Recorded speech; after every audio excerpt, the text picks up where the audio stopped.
अस्सलाम स्टूडेंट, कल हमने तीन तरह के रिएक्शन पढ़े थे, base catalysed nucleophilic addition reaction की। आज हम चौथा काइंड ऑफ रिएक्शन पढ़ेंगे। ये भी जो है चौथा रिएक्शन पढ़ेंगे, ये भी base catalysed nucleophilic addition reaction है और इसका नाम है कंडेंसेशन रिएक्शन।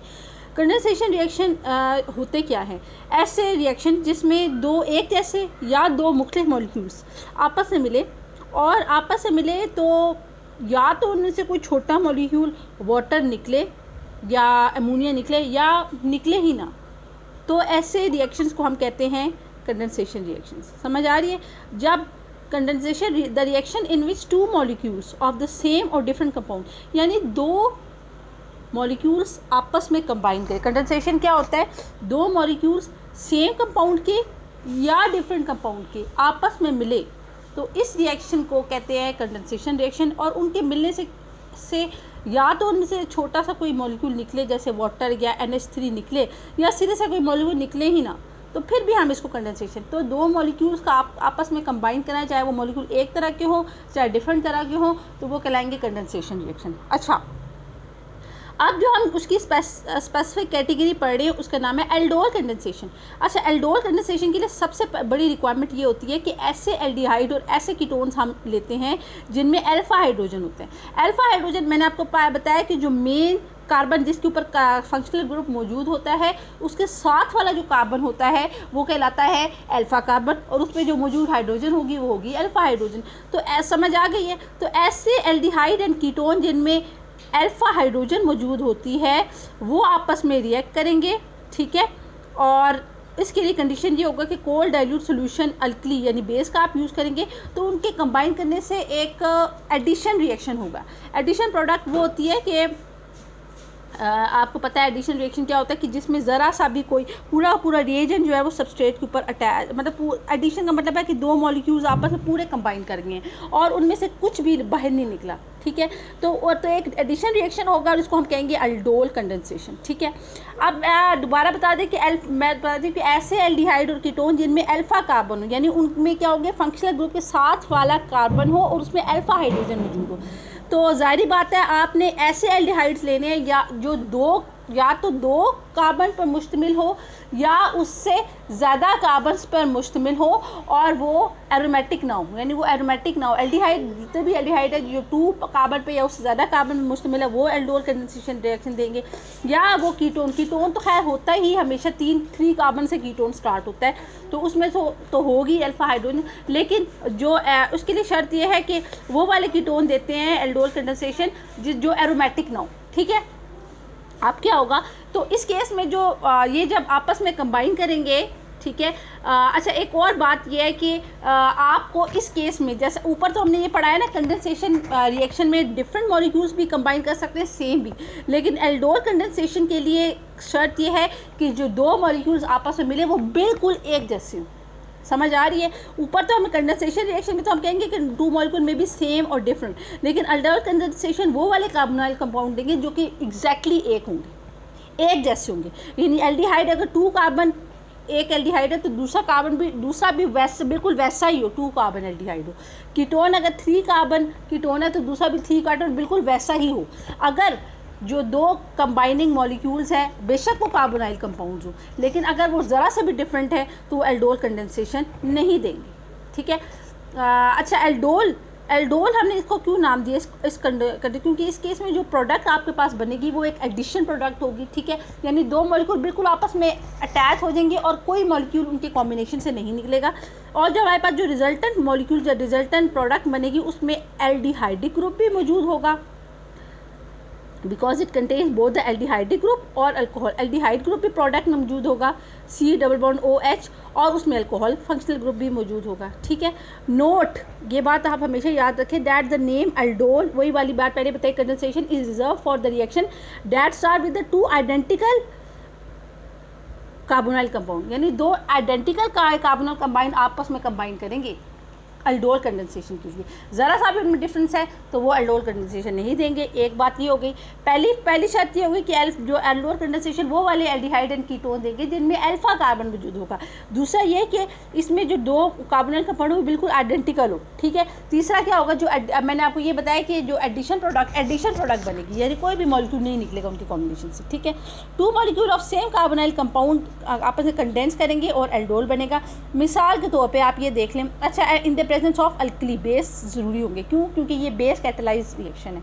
ये देख लें, आपके पास दो इथेनॉल, ये एक इथानॉल है एल्डिहाइड, ये ठीक है, प्लस इथेनॉल। एक को इन्होंने पॉइंट आउट किया है, देखें ये वाली जो इसके साथ वाली जो कार्बन है ये अल्फा कार्बन है, जैसे जिधर मैं पॉइंट आउट करूँ तो इसके साथ जो हाइड्रोजन है वो अल्फा हाइड्रोजन है, ठीक है। और एक और है एल्डिहाइड, वो एज इट इज़ लिखा है। अब क्या होगा, ये इधर देखिए, ये वाला बॉन्ड ब्रेक करेगा हेट्रोलिटिक क्लीवेज से। हेट्रोलिटिक क्लीवेज करेगा तो आपको पता है ना, ये जो लोन पेयर है ये कार्बन के पास आ जाएगा, ठीक है, और हाइड्रोजन H पॉजिटिव की फॉर्म में निकल जाएगी।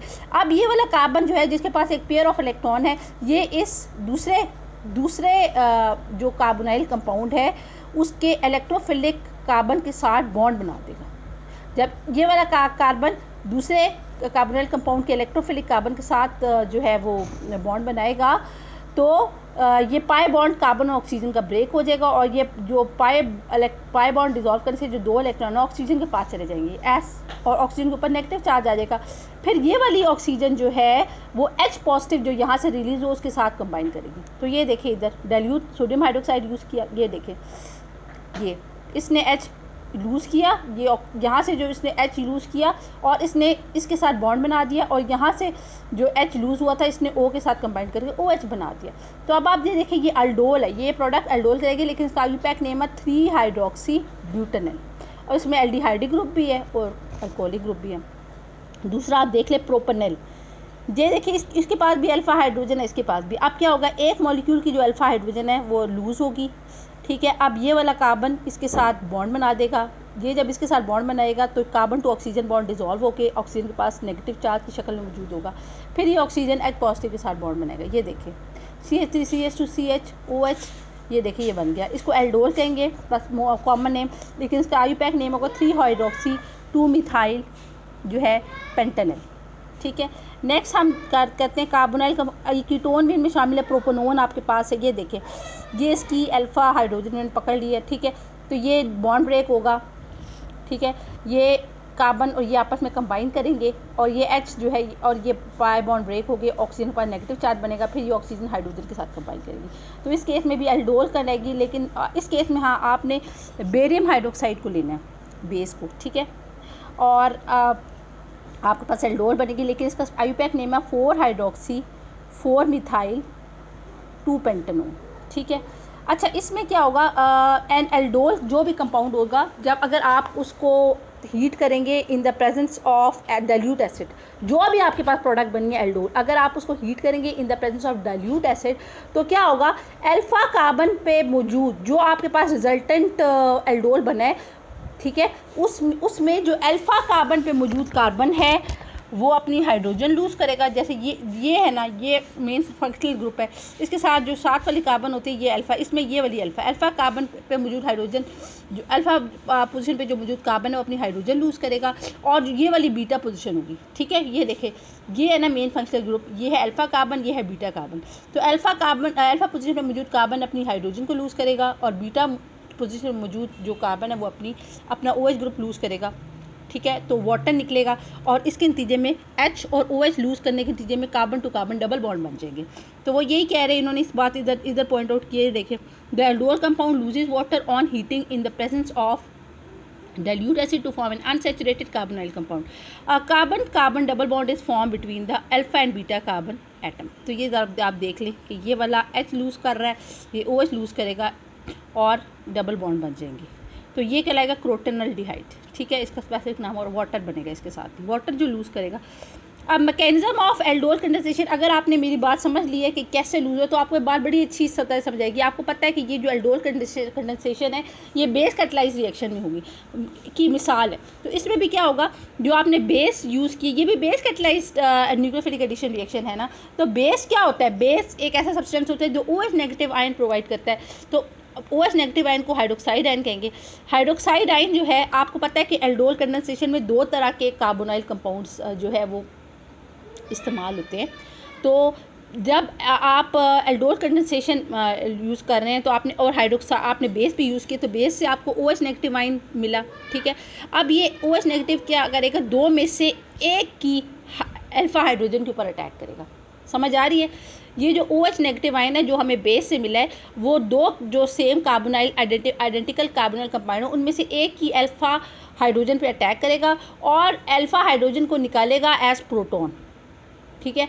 जब यहाँ से अल्फ़ा हाइड्रोजन निकलेगी एज प्रोटॉन तो ये OH नेगेटिव आयन उसके साथ कंबाइन करके वाटर बना देगा, जैसे कि आपको इधर दिखाया जा रहा है, ठीक है।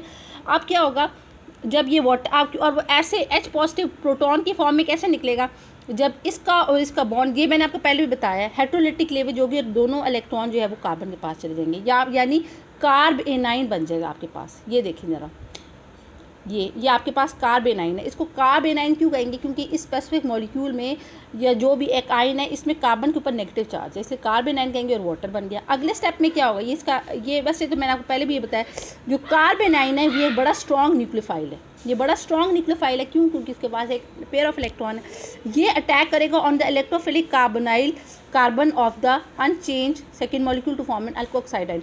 अब ये जो कार्ब एनाइन है वो दूसरा जो अनचेंज कार्बोनाइल कंपाउंड है, ये जो कार्ब एनाइन है ये जो अनचेंज दूसरा जो कार्बोनाइल कंपाउंड है उसकी इलेक्ट्रोफिलिक कार्बन के ऊपर अटैक करेगा और उसके साथ बॉन्ड बनाएगा।